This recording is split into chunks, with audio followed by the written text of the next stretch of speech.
Sayonara, sayonara. Semoga nih pamitnya bukan prank dan April Mop ya, jangan kayak Ria Ricis.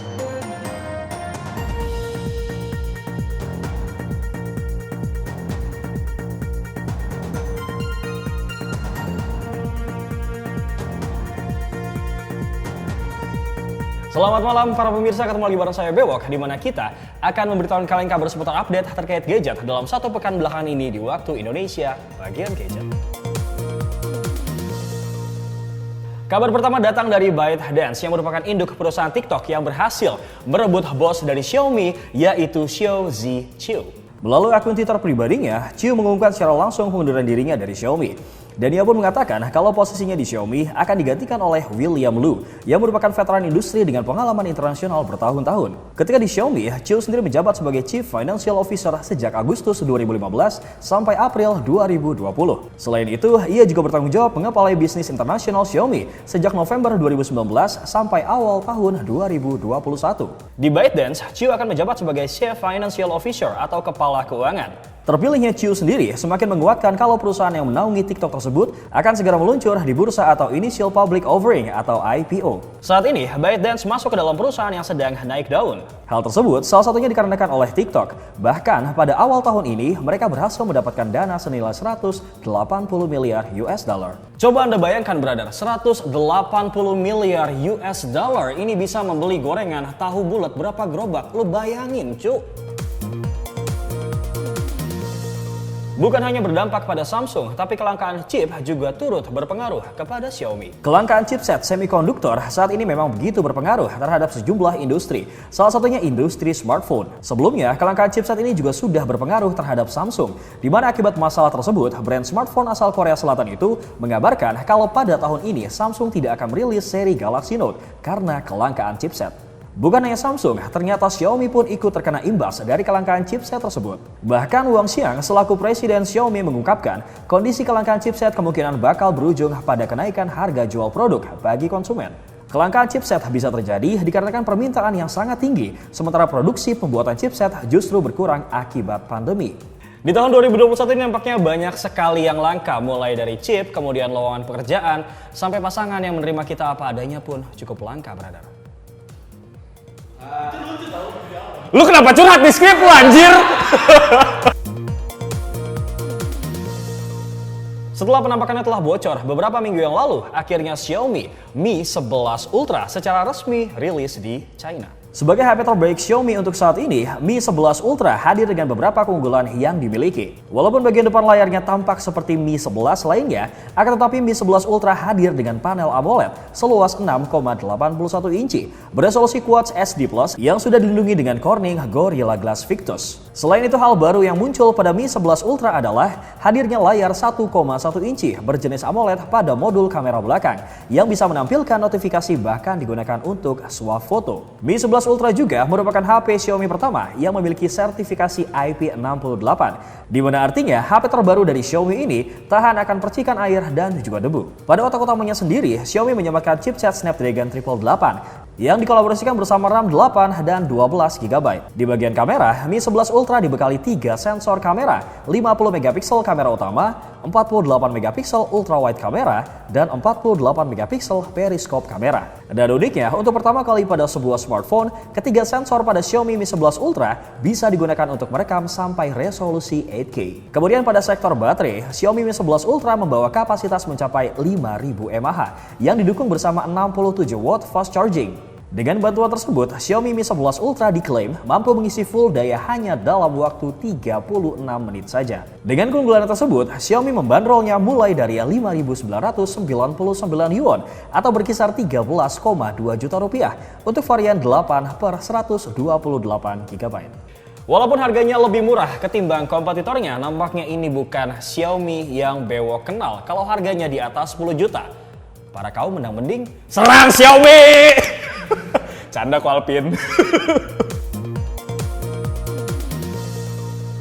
Xiaomi akhirnya merilis HP lipat pertamanya mereka di China yang dinamakan Xiaomi Mi Mix Fold.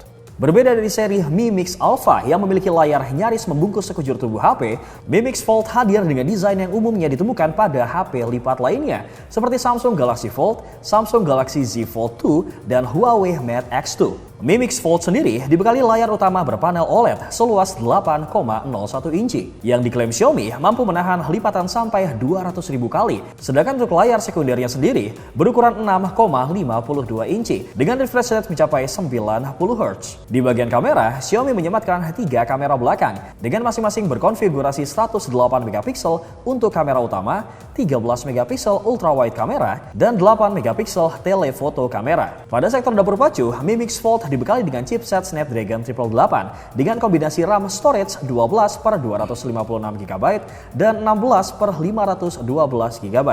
HP lipat pertama dari Xiaomi ini dibekali dengan baterai berkapasitas 5020 mAh yang didukung dengan teknologi 67 watt fast charging. Xiaomi sendiri mengklaim kalau HP terbarunya ini mampu mengisi full daya hanya dalam waktu 37 menit saja. Sedangkan untuk harganya sendiri di China, varian 12/256GB dibanderol dengan harga 9.999 yuan atau berkisar 20,9 juta rupiah. Sedangkan untuk varian 16/512GB dibanderol dengan harga 12.999 yuan atau berkisar 27,2 juta rupiah. Setelah sebelumnya Xiaomi merilis Mi Mix Alpha, kemudian Mi Mix Fold, mungkin selanjutnya Xiaomi akan merilis Xiaomi Mi Burung Dara. Enaknya. Setelah penantian yang begitu cukup panjang, akhirnya MediaTek berhasil menyalip Qualcomm. Pada kuartal ketiga di tahun 2020, MediaTek berhasil menyingkirkan Qualcomm dari papan atas sebagai produsen chipset smartphone terbesar. Menurut laporan, Xiaomi menjadi brand smartphone yang paling besar dalam mengorder chipset MediaTek. Bahkan di tahun 2020, Xiaomi membuat smartphone dengan chipset MediaTek sebanyak 63,7 juta unit, di mana jumlah tersebut lebih besar daripada tahun 2019 yang hanya sebanyak 19,7 juta unit. Kemudian diikuti oleh Oppo dan juga Realme. Kedua brand tersebut di tahun 2020 sudah membuat smartphone berchipset MediaTek sebanyak 83,2 juta unit. Banyak faktor yang membuat MediaTek begitu laku di tahun 2020. Salah satunya adalah karena kelangkaan chipset global dan menurunnya pasaran Huawei akibat blacklist dari Amerika Serikat yang membuatnya harus beralih ke pihak ketiga. Selain itu, faktor pandemi juga begitu berpengaruh karena produsen smartphone lebih memilih MediaTek yang harganya lebih murah dibandingkan dengan Qualcomm. Sepertinya persaingan antara Qualcomm dan juga MediaTek akan semakin seru, layaknya persaingan antara Indomaret dan Alfamart. Samping-sampingan, bro! Setelah sekian lama puasa untuk merilis laptop, akhirnya Xiaomi kembali meluncurkan laptop terbarunya mereka di negeri tirai bambu. Beberapa waktu yang lalu, Xiaomi secara resmi merilis lini laptop terbarunya mereka di China yang diberi nama Xiaomi Mi Laptop Pro 15 dan Xiaomi Mi Laptop Pro 14. Pada laptop terbarunya ini, Xiaomi lebih mengunggulkan pada sektor layar dan fitur teknologi 100 watt fast charging. Bahkan jenis laptop pada Mi Laptop Pro 15 begitu mirip dengan smartphone flagship Xiaomi masa kini, karena sudah dibekali dengan panel OLED yang sudah dilindungi dengan Corning Gorilla Glass. Selain itu, untuk ukuran laptop, layar ini bisa dikatakan begitu terang karena tingkat kecerahannya mencapai 600 nits dan sudah dilengkapi dengan fitur DC dimming atau peredupan layar. Untuk menunjang segala aktivitas di setiap harinya, Mi Laptop Pro 15 inci ini ditenagai oleh prosesor Intel Core i5 generasi ke-11. Dan juga ada opsi Intel Core i7 untuk varian yang lebih tinggi. Sedangkan untuk kinerja grafis, laptop ini didukung dengan GPU Nvidia GeForce NX 450 dengan VRAM 2GB. Untuk harganya sendiri, Xiaomi Mi Laptop Pro 15 dibanderol seharga 6.500 yuan atau berkisar 14,3 juta rupiah untuk varian Intel Core i5. Sedangkan untuk Xiaomi Mi Laptop Pro 14, selain harganya yang dibanderol lebih terjangkau, laptop ini juga memiliki layar yang lebih kecil sebesar 14 inci. Untuk sektor dapur pacu, laptop Pro 14 masih begitu identik dengan laptop Pro 15. Dengan spesifikasi tersebut, Xiaomi membanderol laptop ini seharga 5.300 yuan atau berkisar 11,7 juta rupiah untuk varian Intel Core i5 dengan RAM 16GB dan memori internal 512GB. Sedangkan untuk varian Core i7 dengan konfigurasi yang sama, Xiaomi membanderolnya seharga 7.000 yuan atau berkisar 15,5 juta rupiah. Di dunia smartphone sudah, di dunia laptop juga sudah ikut merambah. Dan terakhir, kabar terupdate di dunia otomotif, Xiaomi juga turut merambah. Mungkin kedepannya Xiaomi bisa merambah dan melebarkan sayap ke dunia lain, mengalahkan Hari Panca. Saha ieu aing macam. Dia pancaro.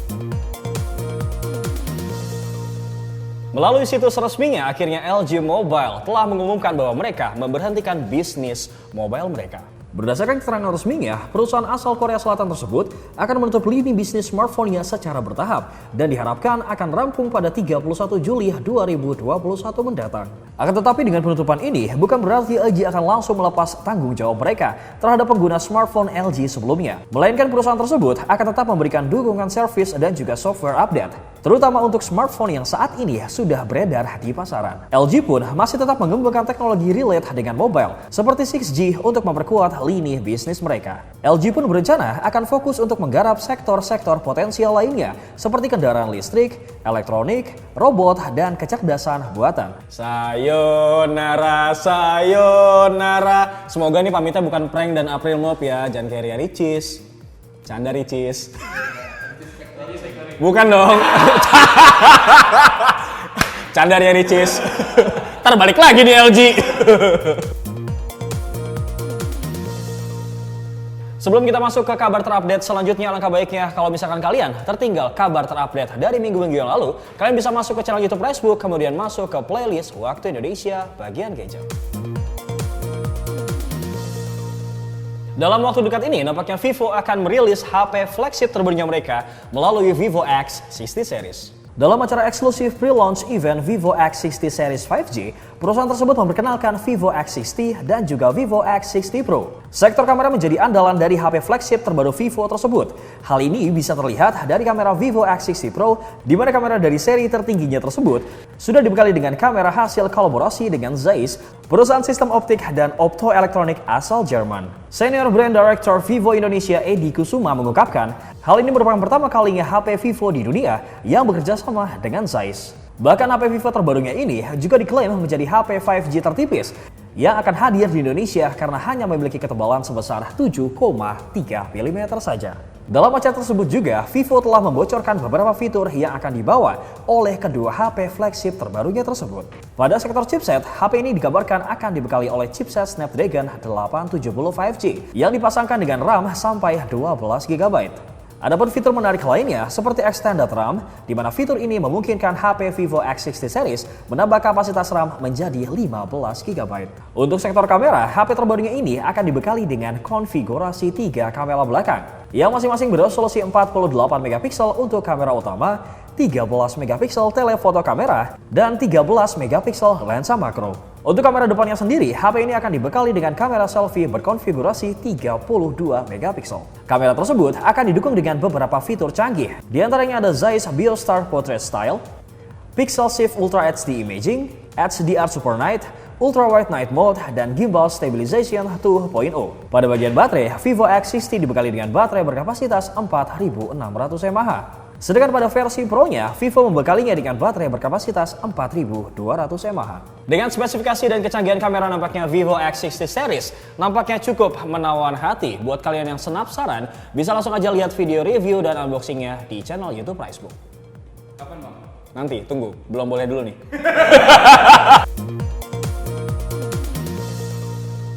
Sekian dulu kabar terupdate seputar gadget dalam satu pekan belakangan ini di Waktu Indonesia bagian gadget. Bewok dan segenap kru yang bertugas pamit, salam gadget.